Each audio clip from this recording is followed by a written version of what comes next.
thought I'd do something different on this video. I've got 4 guitars here that I'm going to pack up later this afternoon, get ready for shipment on Monday. And I thought rather than sit here and A-B them and make comparisons and that sort of thing, I thought maybe I would just go ahead and play them and just play the guitars. You can compare them if you want to, but they've got different strings on them, they've got different setups, they're different kind of guitars, all that sort of thing. You can just listen to them and see what you think of the overall package, you know. And I'll tell you a little bit about them when I get done playing with them. So.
Well, this is a D-45, custom shop D-45. It's Madagascar rose good, Alpine spruce top, and what else?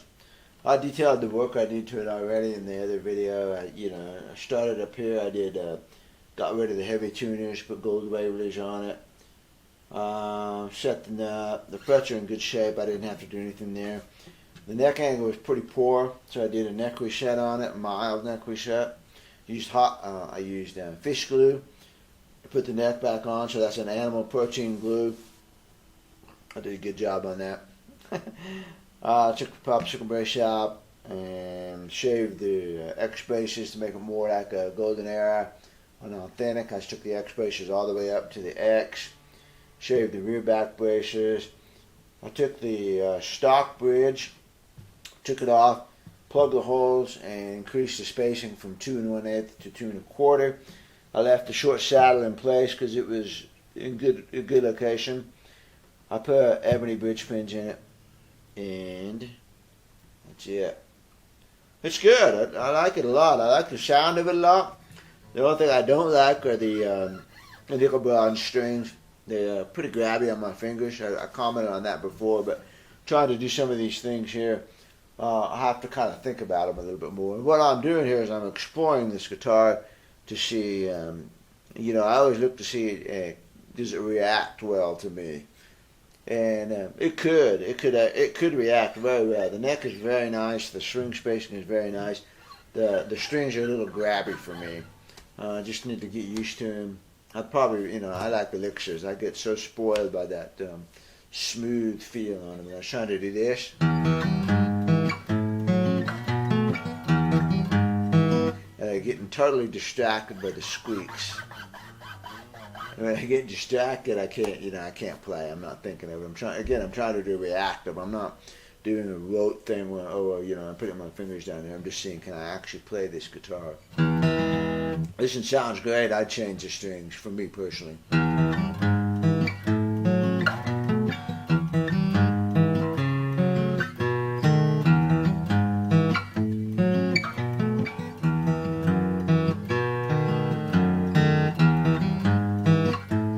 There it is. Just getting it. Not that big of a deal. The dots, I commented on the dots before. The dots are kind of small, and the binding on this guitar has got a lot of flame to it. And so you look down there, and the dots are a little bit lost in that flame. But again, that's just a matter of getting used to the guitar, and I think I could deal with that pretty quickly. Great guitar, golly. This is a nice one. So pretty. Real pretty guitar. Oh, next one.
This needs a capo.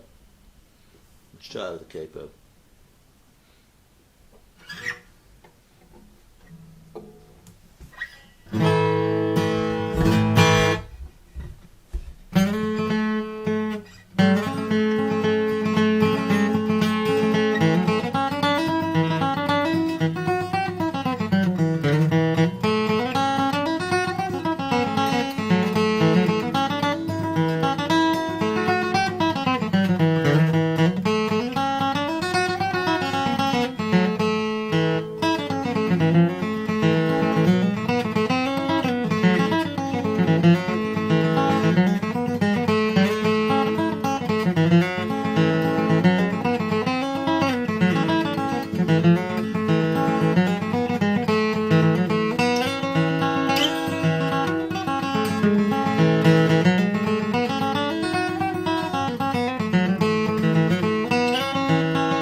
good for me. Again, these strings are pretty good. They still squeak, but they're not as grabby as the nickel bronze are. Like the bridge spacing, I like everything about this guitar. The neck certainly feels big after coming off of that D-45. You know, the D-45 felt great. This is a good neck, but it definitely is a lot more of a handful. You get used to it. You know, I'm used to bigger necks, and it's not a big deal for me. You just can't, you know, there's certain things. Let's try this one.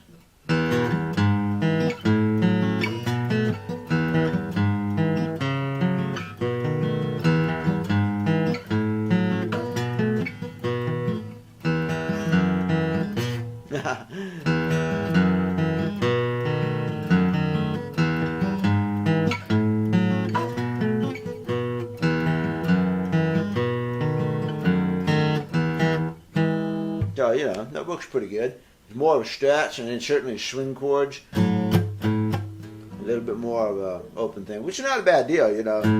You can throw your fingers out there. And there's more room for them. So, this is a fun guitar. I like this one.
Well, it's good. You know, it reacts good to me. I like this one. Of course, I like all guitars. I like all good guitars. This is the LSV. This one should have Adirondack spruce top on it. Looks like it. I need to check it and see, but looks Adirondack. And I just corrected a few things on this one that someone else had done. The owner didn't like it that way, so I fixed them. Put different frets in it. I did a new nut, and popsicle brace was already out, but I put my little brace in there. I did a new bone saddle. It had another saddle, which was a fine saddle, but the axle was like really super low.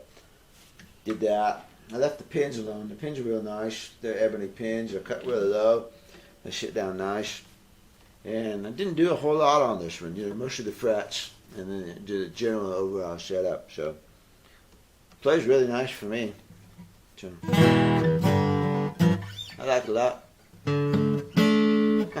I like the binding. I've talked about this before. I like the white binding, the black dots. That really makes those dots pop for me. And I like the visual of the white binding. I like to look down and see the white binding here and the white binding going around here. It's a little bit like a mandolin when you got that binding. You know, it's just a visual thing for me. And the binding feels a little comfortable too. There's a certain feel to that bound neck that the non-bound neck doesn't have. It feels wider, but it's also got a little ledge on it right there. I like the feel of a bound neck. This same guitar, similar guitars in the Clarence White model with the 1/11/16 neck. And I really like that one because the binding on the 11/16 neck just feels really good to me. And so I could get along with this guitar pretty good. I certainly like large sound holes. They just, man, they put that sound up in my face. which makes it easier for me as a player to relax, not to have to fight to hear my guitar. And I like the way they sound. I like the response that I get out of a large sound hole and all that stuff. So this one gets boxed up. I'm sleepy. I keep yawning.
D-35.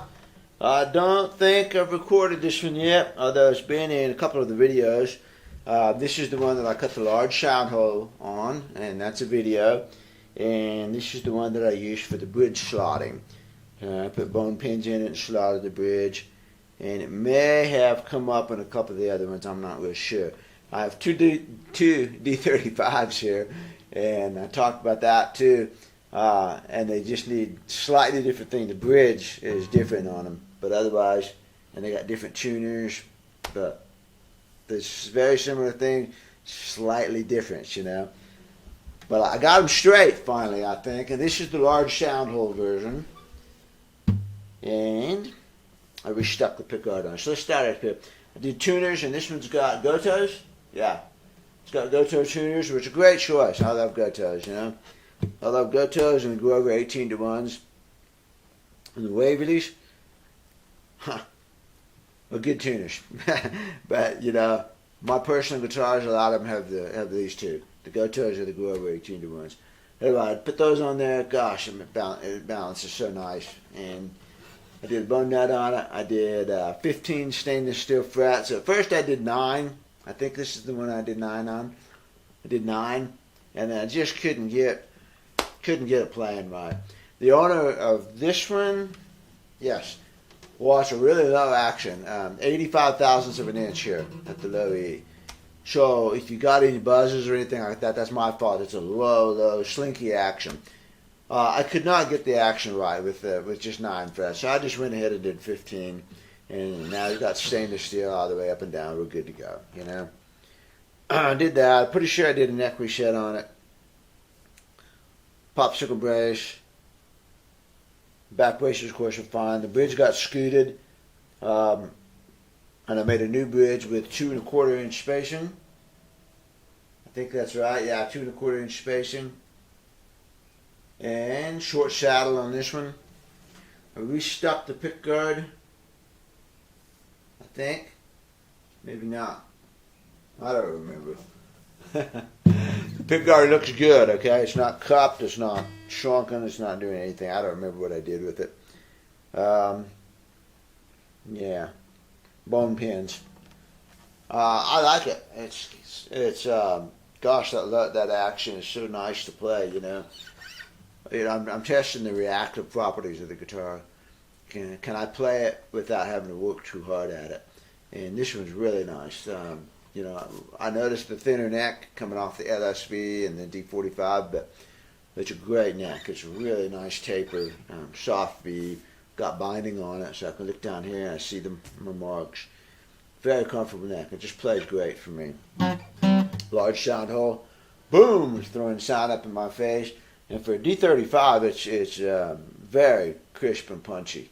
You know, my face may have shown it when I was playing it, but it's like, yeah, you know, got a lot of nice treble and good bass, and you know, this is, I'm going to say this about all of them, but the fact of the matter is, I wouldn't send the guitar home if I wasn't happy with it.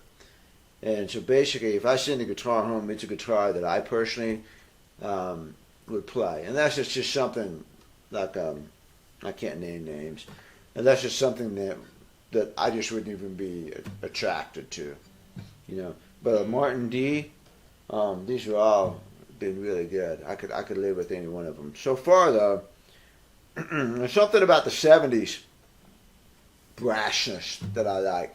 The Sitka top, the Indian Rosewood, it's a brash, aggressive, punchy, kind of rough, you know. Compared to the LSV, man, that LSV was smooth, and the D-45, of course, was just lush, you know. But there's an aggressive, nasally punkiness about.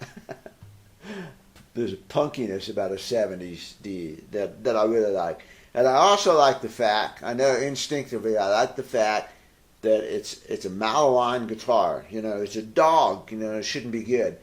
And when they are good, it's just so much fun because it's, you know, here's a guitar that should not be as good as it is. And they're great, man. When you get a worked over 70s, and I've done my favorite things on this guitar large sound hole. Maple bridge plate, popsicle brace out, tuners, and the owner let me make it into a bright, snappy D-35.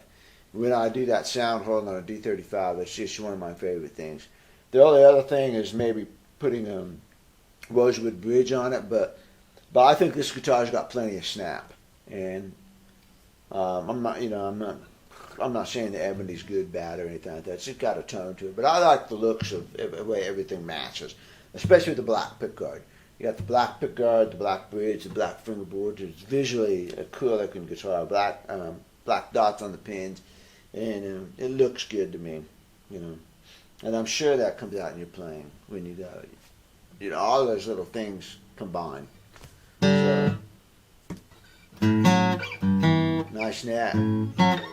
Strings are shooting me good, phosphor bronze. They squeak a little bit,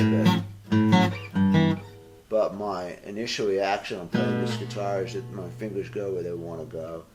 There's lots of room in there, just enough room. Yeah. I did a good job on this one.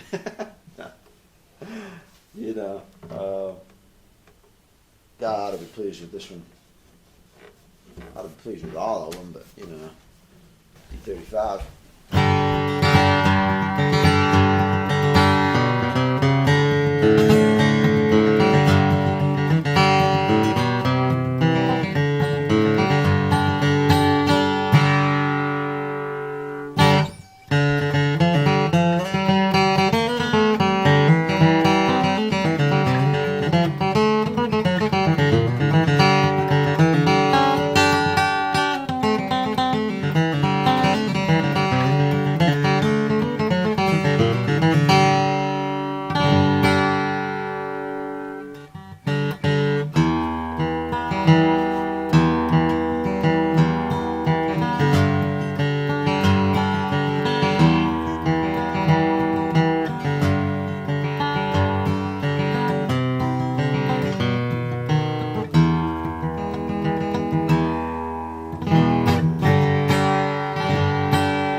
D-35 number 2. This one got gold Waverleys on it, and I think he supplied those. Got gold Waverleys, got a bone knot, full stainless steel fret job, got a neck reset. It still has the popsicle brace. It's got a maple bridge plate, got a brand new bridge, correct location, long saddle, 2 1/4 inch spacing, bone nuts, new pick guard, and that's it. I think that's it. This guitar was in the video for the K&K. Yeah, it's got a K&K in it. This guitar was in the K&K video, and it was also in the bridge selection video where I talked about which bridge I was going to use where. This guitar made an appearance there. And it's a D-35. It still has a standard sound hole, which on this guitar, you know, sounds good. I'm not missing the sound hole much. I do notice the bass boom a little bit more. The sound's not quite as quick to my ears, maybe. It's not bad though. It's a good snappy D-35. There's no question about that. Pretty good. Plays good. I got no complaints about this one either. The action's a little bit higher than the other one. The other one was 85 thousandths, and this is a straight 93 thousandths of an inch. So coming off of it, it did take me just a second to kind of adapt a little bit. And I'm not sure that I'm on my final action yet. I've got the final saddle in here. May end up adjusting a little bit as we go along. We'll see. This one's not going to go home until next week. I get it for probably another week because I really just finished it. And this is actually the first time I've actually sat down and gotten to play the finished guitar. So I like to keep it around for another week and make sure the action's not going to change. Because I just strung it up. I did a neck reset on this one this week, and it hasn't been strung up long enough. You know, the action's going to change and some things are going to change. So I might be adjusting that a little bit. It's not going to go home yet, but it's going to go home pretty quick. I did a couple of other things. Got a little cracks here and there. So it's been played pretty good. Played. Nice. It's got that real pretty speckled Indian rosewood on it. Light colored speckled Indian rosewood. Looks pretty. The back, of course, is 2 distinctly different shades. I don't know. Maybe that gives the D-35 a little bit more complexity. Having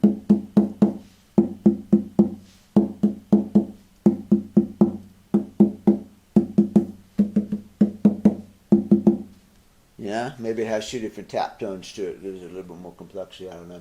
Had a pretty good ding up here in the upper back, and I fixed that up for the owner. No charge. Pretty good job on it too. Wow. I used that glue boost stuff, and it's good stuff. So this is a good D-35. The other one fits me just a little bit better. Maybe I've gotten spoiled and more used to a low action. I think if I drop the action just a hair on this one, it'd feel just as slinky. This one seemed, yeah, you know, it's like ice cream, you know. This is a great guitar. I like this. Again, it has the characteristics I like in the 70s. A snappy, punchy, uncultured, punky sort of sound. So, I like it. Like the binding, like everything. This one's had a little bit rougher life on the binding. It's got some more nicks in it. It's cracked in 2 places, which the other one was not. It was still smooth. Patched that one up just a little bit. So, you know, I honestly don't know if they're the same year or not. I'd have to compare and see. But this is a 358, so that makes it 74, 75. So, gonna go home soon. Okay, here's your bonus guitar. And this is one that a customer brought me and gave to me. It's a Gibson. I believe it's an L-38. I'm not good at Gibsons, but that's what I think it is. It's got a script headstock, which is a silk screen. It's not an inlay. It's got dots on it. The F-holes on it. Sunburst finish. Mahogany top. And I believe it's got a date written on the side, 1949. 410, 1949. Interesting. And so I think it's an L-48. I'm not good at Gibsons. This guitar had a hard life. It was owned, from what I understand, it was owned by a bluesman who got religion and went to church and started playing it in church and left it behind. I don't know what happened to that, but it's got some water damage on the back where the back peeled away right here. It's got the back is warped on the back. Finish is all gone off of there. It's seen some damage. And what else came in? It had a big old crack on top right here with a very creative thing where they put a sound post in there to hold the top up. I took that out and patched up the crack. I used Type Bond 3.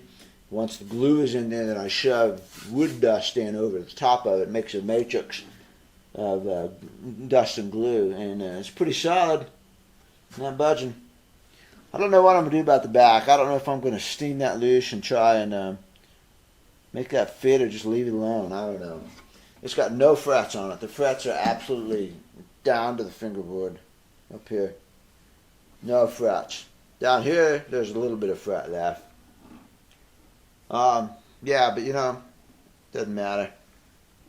I kind of want to leave it in its current condition because that's the way it was given to me, and that's the way it's kind of funky. First thing I did when he gave it to me was put it in open G tuning.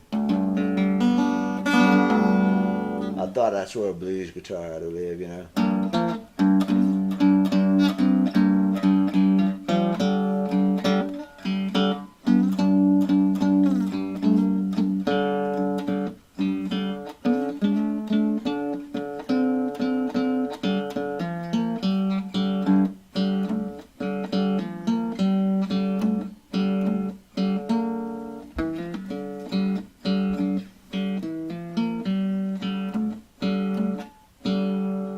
Pretty cool.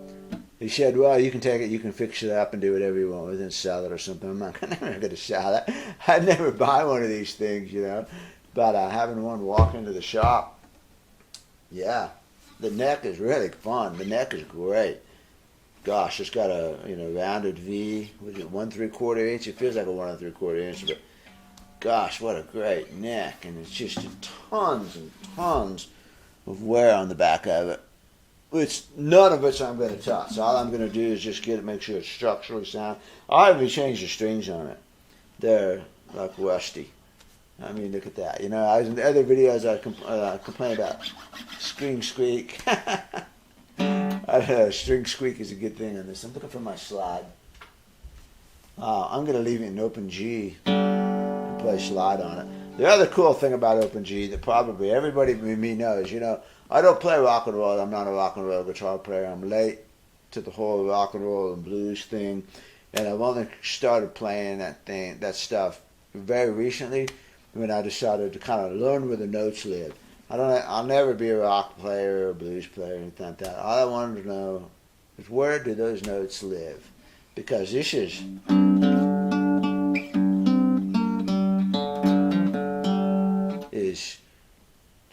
new stuff. So as soon as I got an open G, here's what, you know, everybody knew this, right?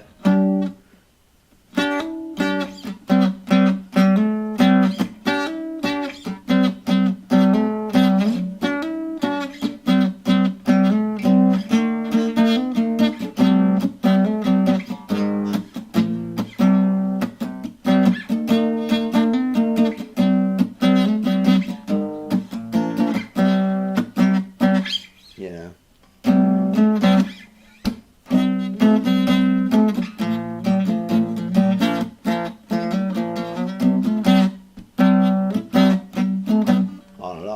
Every Rolling Stone, well, not everyone, but a lot of Rolling Stone songs are in open G, and gosh, they're fun.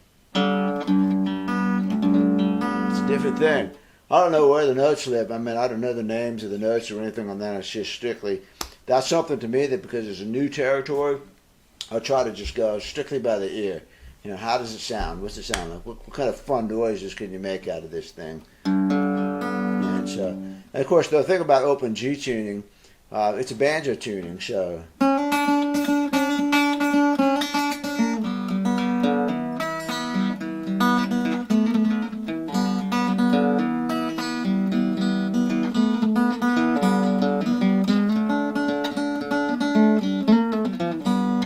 play banjo tunes on it.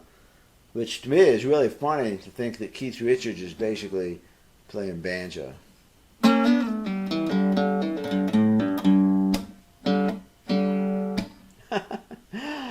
Anyway, yeah, he's got no frets, and so, you know, you sure can't overplay it yet. I'll probably refret it.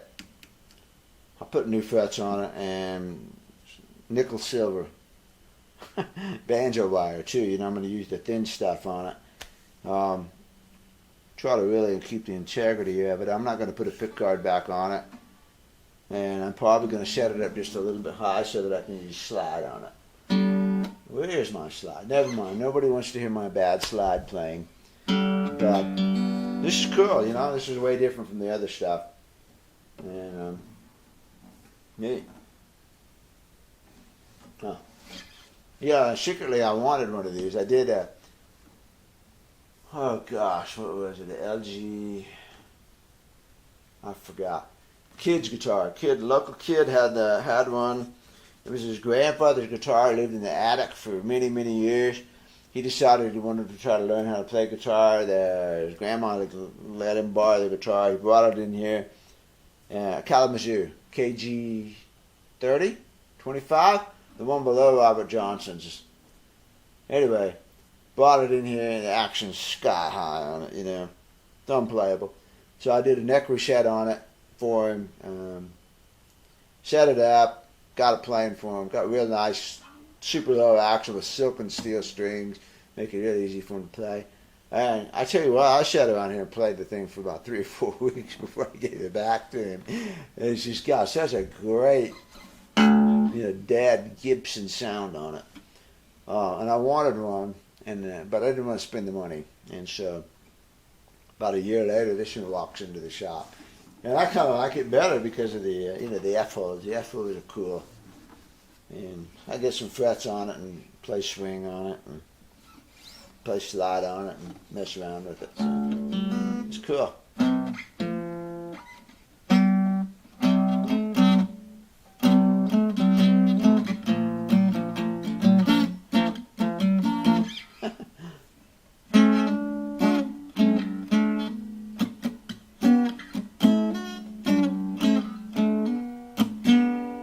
It's just fun.